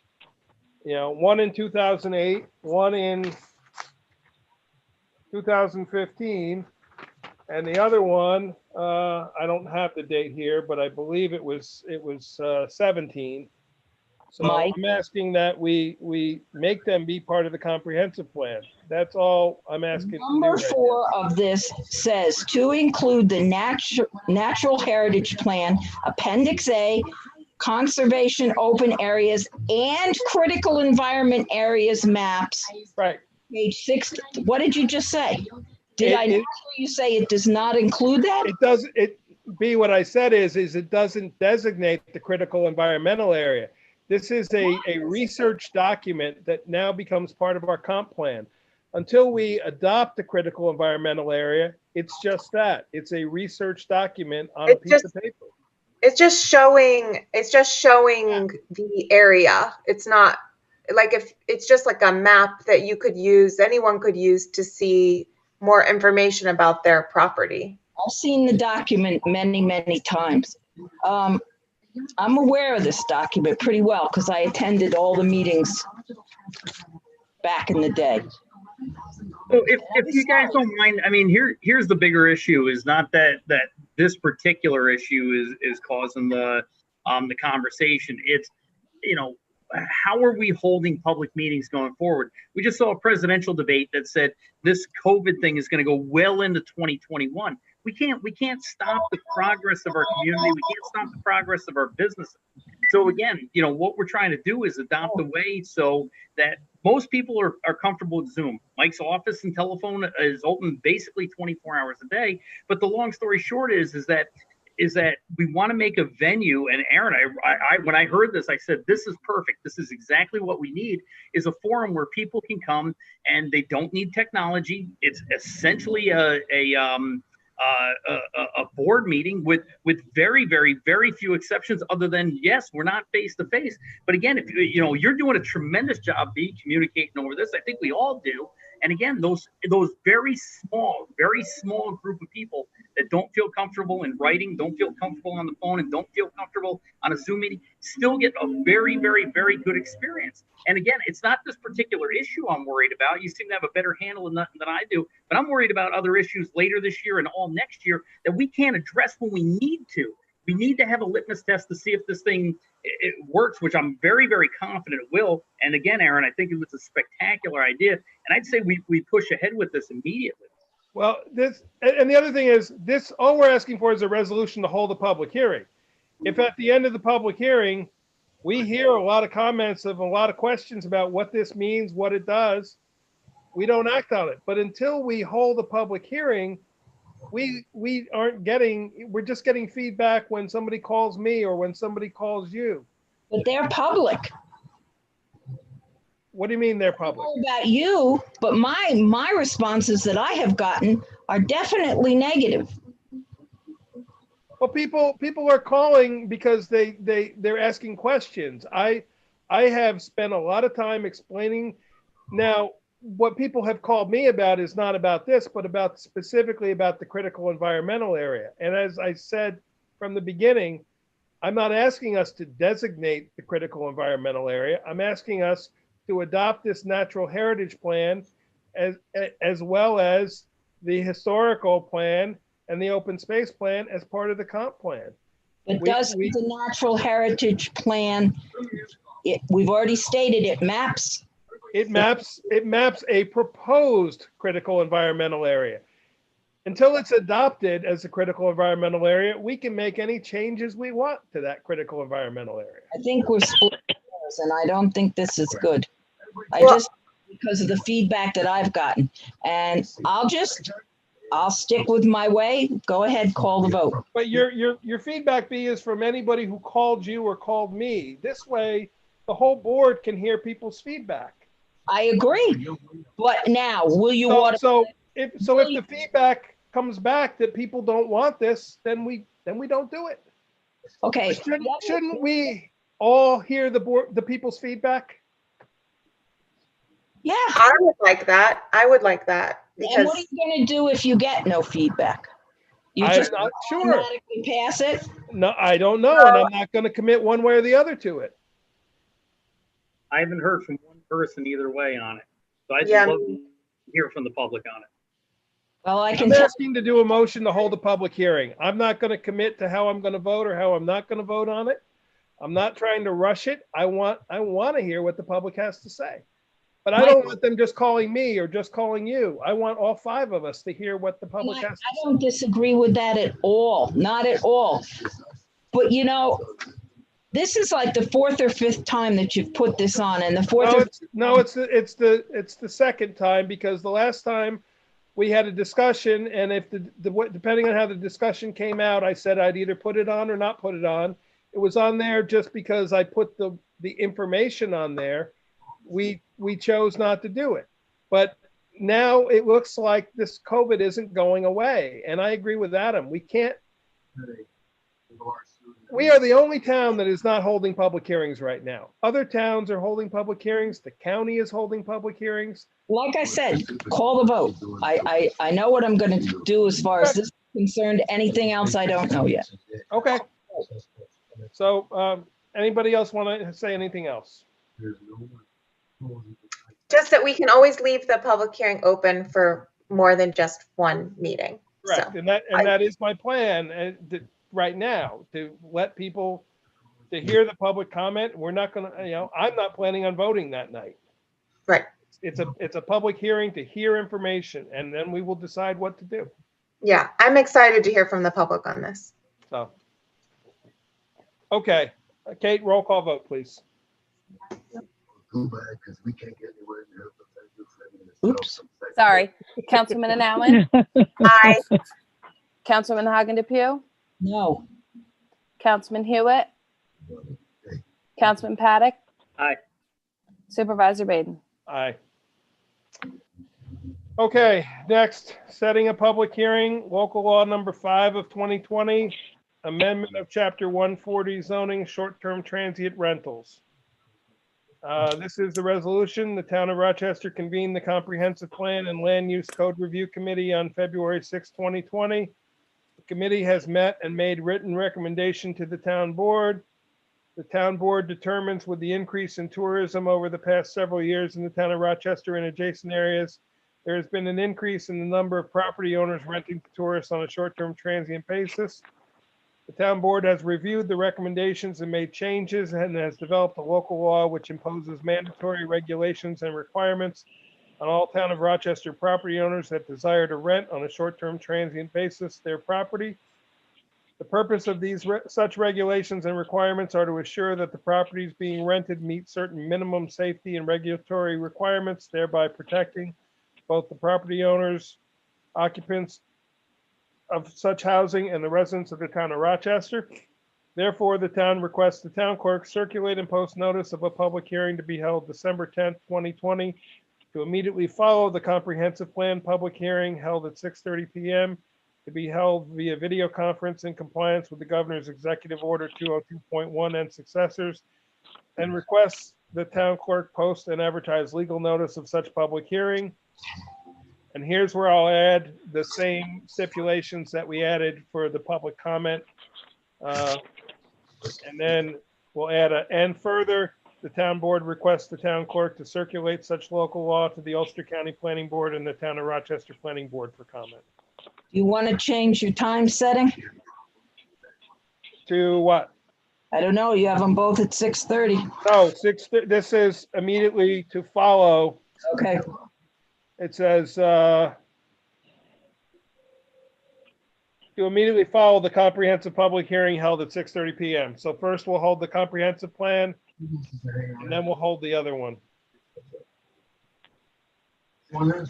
Or do we want to make them 2 separate days?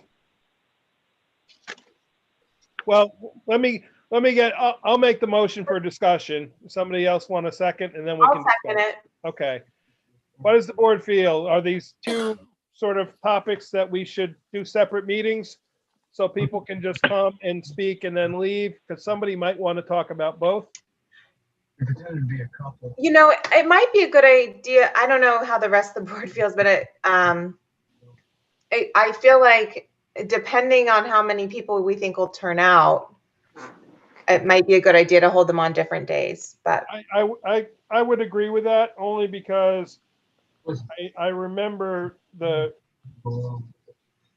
short-term rental back in 2017 was quite lengthy. yeah, So with that being said, let me look at calendar. I don't think we want to go, well, the 17th is a ZBA meeting. How does the board feel about doing back-to-back nights? We do this one December 9th. I think it's a great idea, and again, this whole thing is for safety, having the least amount of people there as possible, and having access to it. So again, back-to-back nights, I have no problem with, and I think it's a good idea. yeah. Okay, so we're gonna change the resolution Therefore, the town board requests the town clerk circulate and post notice of a public hearing to be held December 9th, 2020 at 6:30 PM. And we have no problem getting a deputy clerk both nights. I know it's Well, if we can't get deputy clerk, we'll get another town employee. We will make it work somehow. I will speak with Kate on that, and we will accommodate it in some manner. If we have to, I will broadcast from there, and people can utilize my computer to broadcast to you guys. Maybe it's And I'm also going to arrange with our cleaner that either she's there or that we're supplied with enough wipes that we will wipe down the chair and and in between people. So there's less risk. Yeah, I was thinking we could do some 6-foot apart tape, like for if people wanted to wait outside or something. Yep. We could Well, mark it. people can wait in their car, and there can be the equivalent of a door person calling them in, kind of thing. So people can also wait inside as long as they're 6 feet apart, as long as we Right. don't exceed 50 in the room. So we will see. Quite frankly, I think we will get people calling in or writing in more than coming to that meeting, but Right. we'll see. Before I call the vote, do we want to consider changing the days, or we keep it the short-term rental first and then the comprehensive plan second? It doesn't matter to me. I don't know if anybody had any feelings one way or the other. Okay. So any other discussion on this one? I've submitted to all of you the I feel as copy. the town has worked on this very hard, Yep. right? The town has worked on this very hard, and this affects a smaller amount of people. And we've been asked by the fire company that these places be checked for fire hazards. And even when this went on in 17 and we didn't pass it, I'm not opposed to this public hearing, because whoever wants to come is going to own, and they're going to speak. But we've done a lot of research in this. Okay, and I circulated to you guys all the draft of this local law, which was the committee's original recommendations, and then you'll remember we did a workshop meeting with Mary Lou where we eliminated some sections, and so I'm working with that as our draft that will be submitted to Kate to circulate to the county and to the local planning board for comment. Kate, I'll do the seeker part 1 tomorrow for both of these for you. Okay. And Mike, I want to be clear. Is this one going to be the 9th or the 10th? This one will be the 9th, and the other one will be the 10th. That's what I thought. Okay. Yeah, unless I just threw it out there in case somebody felt like we should flip it up. It doesn't matter to me either way. So this will be Wednesday the 9th. The other one will be the 10th. Okay. So- Is that how we have the motion? Yes. We changed this motion Okay. to say to be held December 9th, Right. 6:30 All right. I just PM. wanted to make sure that the first and seconds were okay on it for the 9th. Good. Okay. So I made the motion. Who seconded? I did. Aaron. Okay. And you're okay with that change, Aaron? Yes. Okay. Any other input? If not, roll call vote, please. Councilman Anawen, Aye. Councilman Hagen DePew, Aye. Councilman Hewitt, Councilman Paddock, Aye. Supervisor Baden. Aye. Okay, that's all I have for resolutions. Do any board members have anything that they want to, any resolutions? If not, I've got 3 agenda items real quick. The first, we got noticed from Selective Insurance. Back in the spring, Jeff and I met by phone with one of the Selective people who wanted to come do a walkthrough of our buildings because of the COVID. He's been unable to do that. We had a phone conference. He was very happy with most of our things. They did come up with 4 or 5 items that they wanted us to address, which we have not currently addressed. I want to go over them with you real quick to see how I should respond back to them. I have had conversation with Dwight about this. He suggests that we send them, we tell them about our building condition survey. We tell them about our IT consultant work, that we're making changes in that. We tell them about our current background check issue, law. We have a law that requires background checks. So the first is roof inspection. They're asking to limit losses because of inadequate roofs, that anything over 15 years old should be examined by a contractor and either certified to be in sound condition or repaired in order to be certified as in sound condition. When the building condition survey guys examined the overview, they did not go physically up on the roof. I could hire a roofer to check the buildings of the towns to do this pretty easily. It would probably fall, as long as it's under $3,000, we would be okay in our procurement policy. Like our guys from this company that we hired, see whatever they are, they're Yeah. not roofs.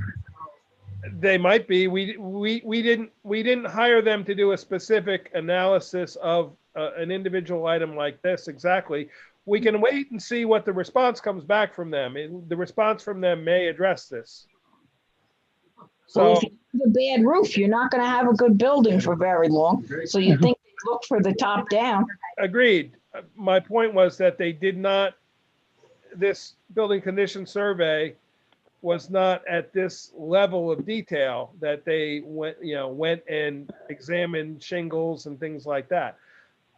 We can wait and see what I'll do is I'll reply that we've just had this conducted and that we are waiting for the report. And when we get the report, we'll go from there. So I just wanted to see. What's Dwight looking at for a reply time or selective insurance as the case? Dwight just said we should try to take care of this prior to the end of the year. He does point out that selective, part of the reason he sent this, I asked him to send us a list of all the claims. We have had a significant number of claims in the last 4 to 5 years, most of which obviously are not any fault of the towns. They've been just that, accidents. He doesn't think, though, that we're in danger of them not offering us a contract. They just would like this addressed, or they would like answers of how it's going to be addressed. So I think my answer on this is I'll just tell them that we have just contracted with a company to do building condition survey. And when we get the building condition survey, we will reply back with answers. The second is a little more pricey. They recommend, and Jeff, I don't know if you're still on, central station alarm monitoring for the highway department. There have been issues, not with us, but with other towns, where equipment is stored in bulk in the highway garage. During off hours, there's a fire, and then all that equipment is lost. Because of that, they are recommending that we actually have a central alarm like we just installed at the community center. What I would like to do is go out and get quotes for pricing on that from various companies. It doesn't commit us to anything. See what that pricing looks like. I think it also would potentially lower our insurance. Adam, you can probably speak to that. Well, I know you don't deal with building, but. No, but the bottom line is that, again, I was kind of hoping that building condition survey would come back with, with how old each one of the roofs are, and if we know, you got 15-year shingles or 30-year shingles or 40-year roof, we'd have some kind of idea, where we stood. But well, let's also then I'll respond similar to this one as to the building. I'll let them know we just did this building condition survey. This one, I could take it another step further and actually go out and get a couple quotes and just see what we're looking at in pricing. We have budgeted next year the $50,000 for building needs, find out what this price would be to install a alarm monitoring system. The last three are about abuse and molestation. They recommend that we have national background checks. We already do that, so I'm going to send them a copy of our local law, which and a brief synopsis of how we implement that. They also say we should have a written program addressing prevention of abuse and molestation. I'm going to ask them for a model policy that we can adopt. We have the local law, but we don't actually have, the local law only deals with background checks. So I'm going to recommend that what I'll do is find out what their model policy is. And I may be coming back to you in the next couple months with asking to adopt that model policy. And then the last part, they recommend we have a formal training program. I will try to, I think Selective can also provide, it says training courses are available at selective.com. So we could potentially identify an online class that people, our volunteers and recreation staff could do on their own online, or we could do a class of some kind, much like we did the sexual harassment class last year. That was before COVID. Right, but if we're less than 50, we can meet. Am I correct in that, Mary Lou? If we're less than 50, You have to be less than 50 and have the social distancing. and have the social distancing, but So it is possible. it may be, right, so it depends how many people you can safely hold at the 6 feet apart. Right. And I would prefer, if we can, if it's an online course that people can do on their own and self-certify that they did the class somehow. I'll find out if that's a possibility. Why can't we set up a time frame when we decide a time frame, if we decide that everyone has to complete that program online? Exactly. I'll explore what the options are. I literally got this email this afternoon. You can see the timestamp, 3:37. Well, Yeah. the email came from, I'm sorry. This one did not come today. The claims survey came today. This came Tuesday at 3:37. Sorry about that. So I'll follow up with Dwight, see what we can do about a class. I just wanted to bring this to your attention. And this sort of segues into this, the 2021 insurance contract. NYMER has reached out to me again and asked if we are interested in hearing from them. I personally think I'm happy with Selective. I think we're okay, and I think I could just, if the board doesn't feel like they want to hear another option, I think I'll just let them know that we're going to stay with Selective, and not that way they're not wasting their time making a presentation to us. NYMER's what happens when Selective won't have us. We're very lucky to have Selective. Right. I would right. agree. That's exactly right. So, Mary Lou, should I do a resolution on that to just, why don't we do that to just so it's memorial? You can, but I don't. Well, I'm just doing a resolution. Or actually, see if anybody wants to do a resolution to look into that. And if not, there's your answer. Okay, fair enough. Does anybody want to do a resolution to look into NYMER? Okay, I've gotten my answer. I will let them know. The last thing is the Transportation Council, besides putting out that call for projects for bridge projects, has already put out a call for planning projects. They're due December 11th. I started kicking around ideas. I wanted to just get some feedback from you guys. A few ideas I had and we'd have to see if these even qualify. One would be to help us to either map or come up with a plan or pricing for the completion of the O&W Rail Trail. We're already underway with a mapping of it, or with a designation of the area that we think will work. This could potentially hire a consultant that would come up with a pricing to make that happen. Another idea, after all this Minnewaska and 4455 issue, maybe reaching out to the town of Gardner, who has similar issues, and putting in a joint request of a traffic study analysis of 4455 in Minnewaska and parking areas. I don't know how the board feels about that. The third idea that came up in my head is the intersection of Boyce Mill and Route 209 is a very dangerous intersection. We could potentially ask for an analysis of that and analysis of any crash statistics and how to make it a better intersection. I'm not sure what exactly can be funded and can't be funded. I sent you guys the brochure. I think if you can look through it, if you have any other ideas, let me know. And we can talk about it more at the workshop meeting and decide if we want to apply for anything. Brian Slack from the Transportation Council has told me there hasn't been much interest. So if we come up with a project that they see worthwhile, it might be able to be funded. I like all those ideas, Mike. Is there one that you think is better than the others? I really, My initial reaction was the 4455. I'll be honest. Yeah, me too. Yeah, the parking to think about the state.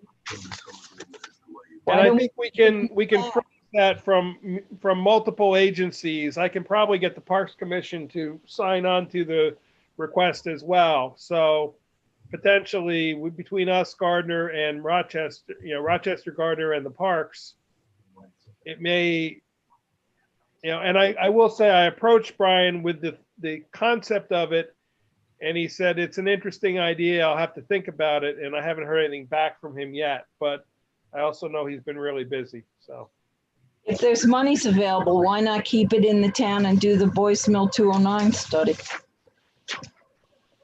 Well, that too. So Mike, I'd be real interested to partner with Gardner using their portion of the rail trail. They've done a spectacular job out there. They really have connecting to New Paltz, the walkway over the Hudson, Rosendale, Walk Hill. And again, they don't have dissimilar challenges that we face. We've been working on this for a very long time, and I'd love to get some outside input. Plus, we do share a common problem with 4455.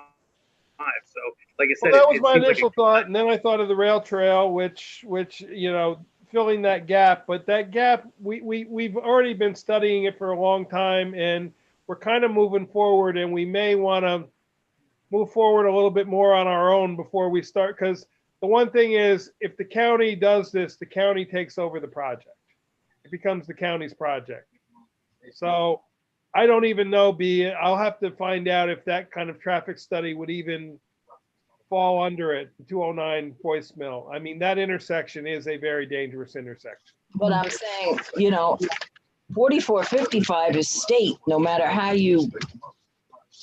Agreed, but the parking problem becomes our problem, as we have seen all summer. So No, but I mean, it still is a state highway. That's why I'm saying, and it's basically all state. Why would the county want to invest money in state issues? Well, the county would invest money in this is a planning project, not a construction project. So this would be to do the study. The state, if the county is willing to, I don't think it matters who does the study. If the study is done and the data is compiled, many agencies can use that data. Oh, I agree. So that was my only thought. But I'm not looking for answers tonight specifically. Just think about it. Take a look at the brochure. Let me know what your thoughts are. I'll kick it around with Brian Slack some more, and we can take this up again at the workshop meeting.